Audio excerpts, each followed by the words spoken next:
ओम शांति। आज 22/7/2025 की ईश्वरीय महावाक्य है। आज की मुरली का सार है, मीठे बच्चे, तुम्हारी पढ़ाई का फाउंडेशन है प्योरिटी। प्योरिटी है तब योग का जौहर भर सकेगा। योग का जौहर है तो वाणी में शक्ति होगी। आज का प्रश्न, तुम बच्चों को अभी कौन सा प्रयत्न पूरा पूरा करना है? उत्तर, सिर पर जो विकर्मों का बोझा है उसे उतारने का पूरा पूरा प्रयत्न करना है। बाप का बनकर कोई विकर्म किया तो बहुत जोर से गिर पड़ेंगे। बीके की अगर निंदा कराई, कोई तकलीफ दी तो बहुत पाप हो जाएगा। फिर ज्ञान सुनाने से कोई फायदा नहीं। आज की मुरली से मुख्य पॉइंट, बाप कहते हैं बीके की निंदा कराने वाले का भी पाप बहुत भारी है।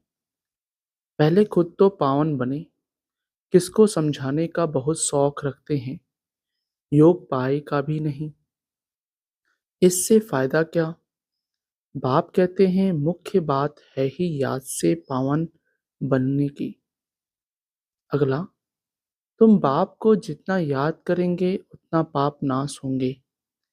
ऐसे नहीं कि बाप जानते हैं यह बहुत याद करता है, यह कम याद करता है, यह तो अपना चार्ट खुद को ही देखना है।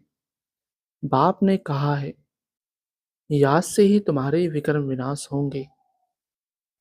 अगला, तुम बच्चे तो जितना याद में रहेंगे उतना धारणा होगी। पवित्र नहीं बनेंगे, पाप नहीं मिटाएंगे तो बहुत सजा खानी पड़ेगी। ऐसे नहीं, हमारी याद तो बाबा को पहुंचती ही है। बाबा क्या करेंगे? तुम याद करेंगे तो तुम पावन बनेंगे। बाबा उसमें क्या करेंगे? क्या शाबाश देंगे? अगला, श्रीमत पर न चल बहुत नुकसान करते हैं।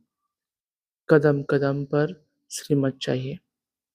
ऐसे ऐसे पाप करते हैं जो योग लग न सके, याद कर न सके। कोई को जाकर कहेंगे भगवान आया है, उनसे वर्षा लो, तो वह मानेंगे नहीं, तीर लगेगा नहीं। अगला, ज्ञान मार्ग कोई हंसी कुड़ी का मार्ग नहीं है। पाप के साथ तो फिर धर्मराज भी है। धर्मराज के बड़े बड़े डंडे खाने पड़ते हैं। कहते हैं ना, जब पिछाड़ी में धर्मराज लेखा लेंगे तब पता पड़ेगा। जन्म जन्मांतर की सजाएं खाने में कोई टाइम नहीं लगता है। अगला, देह अभिमान छोड़ सर्विस में लग जाना चाहिए। कल्याणकारी बनना है, धन व्यर्थ नहीं गंवाना है। जो लायक ही नहीं ऐसे पतित को कभी दान नहीं देना चाहिए, नहीं तो दान देने वाले पर भी आ जाता है। ऐसे नहीं कि ढिंढोरा पीटना है कि भगवान आया है। धारणा के लिए मुख्य सार, पहला, पढ़ाई के साथ साथ पवित्र जरूर बनना है। ऐसा लायक व सपूत बच्चा बन सर्विस का सबूत देना है। श्रीमत पर स्वयं को श्रेष्ठ बनाना है। दूसरा, स्थूल धन भी व्यर्थ नहीं गंवाना है।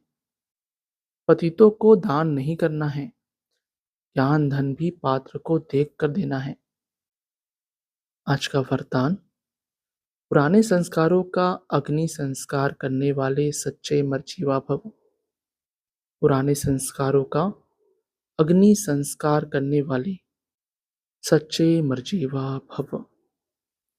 स्पष्टीकरण, जैसे मरने के बाद शरीर का संस्कार करते हैं तो नाम रूप समाप्त हो जाता है, ऐसे आप बच्चे जब मर्जीवा बनते हो तो शरीर भल वही है, लेकिन पुराने संस्कारों, स्मृतियों व स्वभावों का संस्कार कर देते हो। संस्कार किया हुआ मनुष्य फिर से सामने आए तो उसको भूत कहा जाता है। ऐसे यहाँ भी यदि कोई संस्कार किए हुए संस्कार जागृत हो जाते हैं, तो यह भी माया के भूत हैं। इन भूतों को भगाओ, इनका वर्णन भी नहीं करो। स्लोगन: कर्म भोग का वर्णन करने के बजाय कर्म योग की स्थिति का वर्णन करते रहो। कर्म भोग का वर्णन करने के बजाय कर्म योग की स्थिति का वर्णन करते रहो। अव्यक्त इशारे: संकल्पों की शक्ति जमा कर श्रेष्ठ सेवा के निमित्त बनो। जैसे राजा स्वयं कोई कार्य नहीं कराता है, करने वाले राज्य कारोबारी अलग होते हैं। अगर राज्य कारोबारी ठीक नहीं होते तो राज्य डगमग हो जाता है। ऐसे आत्मा भी करावनहार है। करणहार ये विशेष त्रिमूर्ति शक्तियाँ मन, बुद्धि और संस्कार हैं। पहले इनके ऊपर रूलिंग पावर हो तो यह साकार कर्मेंद्रियाँ स्वतः सही रास्ते पर चलेंगी। अच्छा, ओम शांति मीठे बाप दादा। ओम शांति सर्वस्व ब्राह्मण परिवार। ओम शांति।